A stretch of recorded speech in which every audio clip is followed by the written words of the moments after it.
ท่านสาธุชนทุกท่านขณะนี้เวลา 6 นาฬิกานิดๆอาตมาเดินทางจากสุราษฎร์ธานีไปยังสวนโมกอันดามันผ่านร้านอาหารชื่อมดแดงครับมดแดงเจ้าเก่าเจ้าของบ้านรับต้อนรับรองด้วยดีเป็นร้านอาหารดังของภาคใต้ก็เลยคณะนิมนต์ให้มาฉันภัตตาหารเช้าที่นี่ให้ญาติโยมได้ดูอันนี้แกงอะไรนะแกงเนื้อคุกกิ้งคั่วกลิ้งขาหมูใบชะมวงนะอันนี้หมูหวาน4 อย่างก็คงพอเพียงสำหรับการเดินทางเหยียบแผ่นดินแม่เป็นมื้อแรกในรอบ2 ปีก็เลือกร้านโยมมาฉันที่นี่นอกจากนั้นเมื่อกี้มีสตอแล้วใช่ไหมสตอไม่มีเอามียอดเล็บรอบแล้วก็ยอดอะไรมีเล็บรอบมีเล็บกระรอกแล้วก็มียอดว่ายอดว่าอ้าวถ้าอย่างนั้นก็เอาเรามาประเคนกันจับที่โต๊ะทุกคนได้จะให้ว่าคาถาเอาจับโต๊ะไว้จะอิทังว่าตามวัตเมธานังอาสวัคยาวหังนิพพานังโอตุข้าพเจ้าทั้งหลายตั้งใจถวายทานเพื่อสิ้นอาสวะพบความชื่นบานสงบสุขยืนนานเป็นนิพพานเถิดข้าพเจ้าขอตั้งจิตอุทิศตนบุญกุศลนี้แผ่ไปให้ไพศาลถึงบิดามารดาครูอาจารย์ทั้งลูกหลานญาติมิตรสนิทกันคนที่เคยร่วมการงานทั้งหลายขอจงได้ส่วนกุศลผลของฉันทั้งเจ้ากรรมนายเวรและเทวันขอให้ท่านได้กุศลผลนี้เถิดสาธุ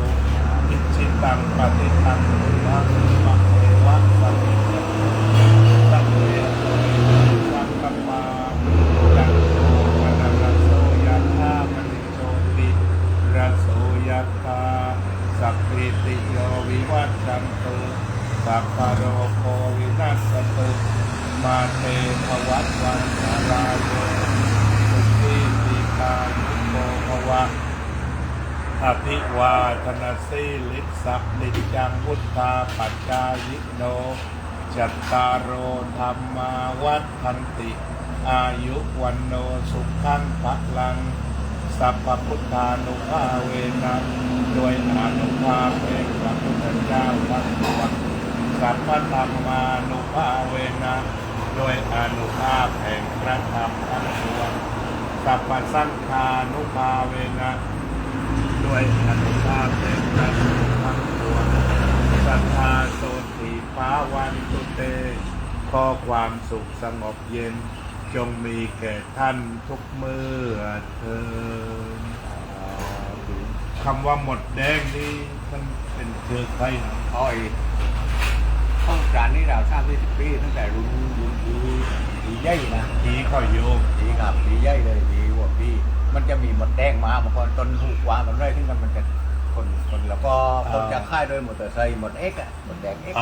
ฝันนั้นโดยเป็นสัญลักษณ์ไว้ครับพอพืชสภาพเศรษฐกิจแต่ละวันขายดีนะก็ของกินน่าจะผลอย่างอยู่ได้อย่างอยู่ได้โดยการสรุปสองตัวมาอย่างอยู่ยากแต่ว่าของค้าการว่ามันของกินนี่ตอนนี้ครับน่าจะดีกว่าอย่างนี้ก็คือสภาพสักการกระเพราลงอ่ะชอบลงอ่ะแบบว่าคนข้าวมาอยู่ที่ต้องเช้าต้องให้เขารู้ว่าต้องปลูกยาอันนี้เขาเราเองว่าทำเองคือพ่อธนาคาร